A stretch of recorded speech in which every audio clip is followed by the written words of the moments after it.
A cidade de Playa del Carmen parecia sombria na manhã do dia 14 de dezembro de 2004. O céu estava nublado e a atmosfera impregnada de uma notória sensação de tempestade iminente. Era nesse clima nada agradável que um homem cochilava em sua palafita em ruínas, após ter desfrutado uma farta refeição na noite anterior, e também ter tomado uma boa dose de alucinógenos. Os restos de seu banquete ainda estavam em cima de uma grelha improvisada em 2 blocos de cimento, algumas cebolas, pimentão, limões, um pacote de tortilhas, pedaços de carne e vísceras. Havia também algumas garrafas com solvente, uma geladeira velha com algumas cervejas, bem como os restos do que parecia ser uma sopa em uma panela de alumínio. Era por volta das 7h40 da manhã quando 8 agentes da Polícia Municipal de Playa del Carmen chegaram ao local, após uma denúncia anônima. Os agentes retornaram à delegacia com um relatório de um evento bastante incomum, algo que dificilmente poderia ser testemunhado por alguém sem provocar espanto e perplexidade. O sujeito que dormia tranquilamente foi identificado como sendo Gumaro de Dios Arias, e ele descansava após ter feito uma bela refeição, onde o prato principal havia sido seu namorado, um homem chamado Raul González. E é por isso que no vídeo de hoje eu vou lhes contar sobre Gumaro de Dios Arias, o canibal de Playa del Carmen.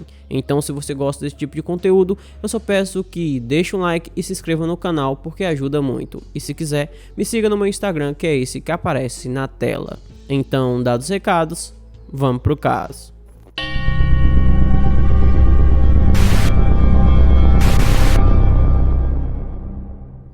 Gumaro de Dios Arias nasceu no dia 7 de abril de 1978 em um lugarejo chamado La Azucena, localizado na cidade de Cárdenas, no estado mexicano de Tabasco. Filho de Candelario de Dios e Ana Arias, Gumaro tinha outros 10 irmãos. Aos 6 anos de idade, Gumaro sofreu abuso por parte de outro membro da família, e a partir daí seu comportamento passou a mudar. Antes disso, ele brincava com as outras crianças na rua, jogava bola com seus amigos, mas depois desse acontecimento, ele passou a ficar em casa brincando de boneca com as irmãs. A mãe do garoto não achava aquela situação estranha, até porque Gumaro ainda era uma criança muito nova. Porém, após alguns anos, ele passou a dizer que era uma menina e queria ser vestido a caráter. Gumaro cresceu com muitos traumas que marcaram toda sua infância e adolescência, e para piorar, ele se envolveu em um grave acidente quando foi atropelado na rua de sua casa. Após alguns dias no hospital, ele retornou para casa, porém seu comportamento passou a ficar muito estranho. Ao lado de sua residência havia um terreno baldio onde um homem deixava uma égua, e Gumaro foi visto frequentemente acariciando a égua e até mesmo tendo relações com ela. Quando foi repreendido pelo pai, que questionou o que ele estava fazendo, Gumaro disse que a égua era sua namorada, e na verdade ela era uma atriz de Hollywood. Para piorar ainda mais a situação, às vezes ele saía de casa e passava vários dias fora, e quando voltava, não dizia onde havia ido. E toda vez que retornava para casa, parecia muito mais transtornado do que quando saiu. Seus pais então decidiram procurar um especialista para tratar do filho. Ele foi diagnosticado com retardo mental, além de sofrer de esquizofrenia. Quando seu pai começou a levá-lo para trabalhar na lavoura, ele se recusou, dizendo que não queria ser um camponês e preferia passar o dia inteiro em casa dormindo. Durante as tardes, costumava sair e gostava de frequentar vários bairros da região, e não demorou muito para que alguém lhe oferecesse drogas, e Gumaro ficou viciado, passando a roubar seus pais para saciar seu vício. Quem o conheceu costumava dizer que Gumaro se comportava como uma mulher sempre que bebia. E aparentemente esse comportamento era movido pela bebida, já que em outros momentos ele não se comportava assim. Aos 15 anos, o pai de Gumaro já não aguentava mais o comportamento do filho e resolveu enviá-lo para o serviço militar, onde foi alistado para o 57º Batalhão de Infantaria em Cárdenas. mas em poucos meses ele tentou desertar e um segundo tenente ameaçou enviá-lo para a prisão. Completamente transtornado com a ameaça, Gumaru pegou uma faca e atacou seu superior, ferindo o homem no peito e na perna, mas antes de ser detido, ele fugiu do quartel. Depois de fugir do quartel, Gumaru se escondeu na zona rural, onde voltou a usar drogas. Nesse meio tempo, o exército começou a procurar por Gumaru, mas seus pais conseguiram convencê-los a não prendê-lo e mostraram os atestados médicos que comprovavam que ele tinha esquizofrenia e retardo mental. Se os pais dele pudessem imaginar o que o filho faria quando voltasse para casa, eles talvez tivessem deixado com que ele fosse preso, porque quando voltou a morar com os pais, em um surto psicótico, Gumaru acabou abusando de um sobrinho dele, que tinha apenas 1 ano de vida. O bebê foi internado e passou várias semanas no hospital, mas ao que tudo indica, conseguiu se recuperar. E o Gumaru só confessou o que fez no ano 2000, quando já estava com 22 anos de idade. A essa altura, ele foi preso e enviado para uma penitenciária.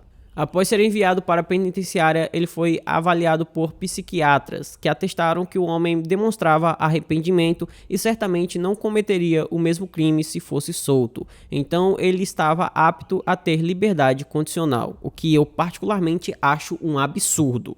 Apenas 1 ano após sair da prisão, ele foi pego roubando novamente e foi condenado a 1 ano e 6 meses por causa do roubo. Somente aí os pais dele disseram que ele não poderia mais voltar para casa. Sinceramente, não deveria ter deixado voltar nem da primeira vez. E como agora ele não podia mais voltar para casa dos pais, passou a viver na zona rural. Em 2004, ele atacou um trabalhador com um facão. O homem faleceu e a partir desse dia, segundo confessou Gumaru mais tarde, o espírito desse camponês passou a atormentá-lo e todas as noites aparecia em seus sonhos. Antes de alguém descobrir o crime, ele fugiu para uma região chamada Petén, que ficava localizada entre o México e Belize, onde passou a morar nas ruas até encontrar um prédio em construção.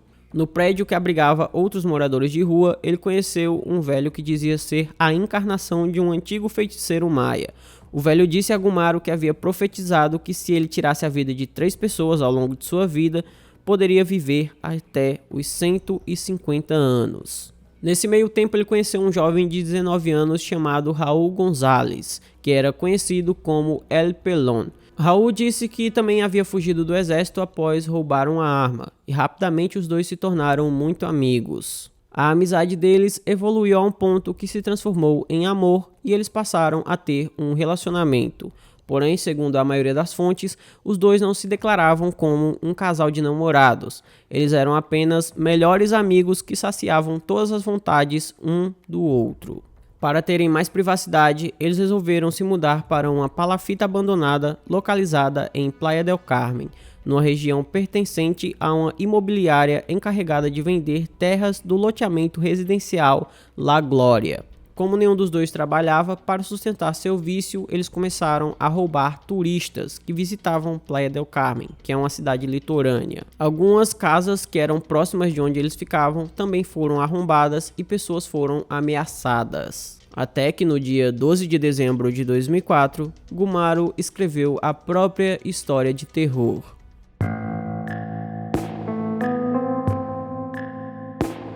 Aquele dia parecia normal como qualquer outro, e no meio da tarde, a bebida e a comida acabou. E foi aí que Gumaru lembrou que Raul lhe devia 500 pesos e pediu para que os dois fossem comprar mais álcool. Mas Raul disse que não tinha nenhum centavo, estava completamente sem dinheiro. Gumaru nessa hora ficou completamente transtornado, pegou um fio elétrico e deu um choque no homem. Raul desmaiou com o choque e quando acordou minutos depois, Gumaru pediu novamente seu dinheiro e o homem disse que não tinha nada. Nesse momento, Gumaru pegou um bloco de cimento e bateu na cabeça de Raul até ele parar de respirar. À noite, após consumir muitas drogas, Gumaru pensou que seria uma boa ideia devorar sua carne. Então ele preparou seu alimento e nos bolsos de Raul encontrou alguns trocados. Ele pegou os trocados, foi até um mercado na cidade, comprou tortilhas, legumes e temperos. Quando voltou para a palafita, Gumaru começou a preparar seu jantar. A primeira coisa que cozinhou foi o coração de Raul. As partes mais duras colocou em uma panela onde iria cozinhar e fazer uma espécie de sopa. Gumaro se alimentou de Raul durante 2 dias, até que um jovem chamado Parca, que vivia ali pela região, passou perto da palafita e Gumaro o deixou se aproximar. Parca se assustou com Gumaro, mas ao invés de confrontá-lo, o homem o chamou para almoçar. Então Parca foi almoçar junto com Gumaro. Gumaro rapidamente pegou alguns pedaços de carne e deu para que seu novo amigo comesse, mas o homem reparou que a carne tinha uma aparência muito estranha e não parecia estar boa, mas Gumaro afirmava que a carne era fresca e que ele poderia comer tranquilamente. Felizmente, antes que comesse aquela carne, Parca acabou se inclinando um pouco para ver o que estava na grelha, e foi aí que ele viu o corpo, ou o que havia sobrado dele. Então, o homem resolveu sair correndo desesperado do local, e assim que chegou na cidade, começou a comentar sobre o que havia acontecido com as outras pessoas, e rapidamente a história se espalhou a um ponto que a polícia ficou sabendo de tudo. Quando a polícia chegou na palafita, viu um homem dormindo tranquilamente. Ele estava nu, abraçado com o que havia sobrado de Raul. A polícia então gritou para acordá-lo. Gumaro simplesmente virou-se e disse: "Bom dia, policial." Após sua prisão, Gumaro permaneceu confinado na prisão municipal de Playa del Carmen até a data de seu julgamento ser estabelecida. Na cadeia, fazia questão de falar o motivo de sua prisão. Com sua mente cheia de vozes e visões, Gumaro desfilava com arrogância, e os outros presos começaram a ter medo dele. O homem foi avaliado por psiquiatras em 3 oportunidades, e o juiz resolveu enviá-lo para o centro psiquiátrico da prisão, onde seria medicado e tratado pelo resto de sua vida. Certa vez, Gumaro cortou um pedaço de sua própria orelha e comeu, para, segundo ele, provar aos seus colegas de prisão que ele realmente era um canibal. No final de 2007, quase 3 anos depois do crime, Gumaro havia sido diagnosticado com AIDS em um estado bem avançado, e sua morte veio na madrugada do dia 13 de dezembro de 2012, aos 34 anos de idade, depois de uma profunda e dolorosa agonia.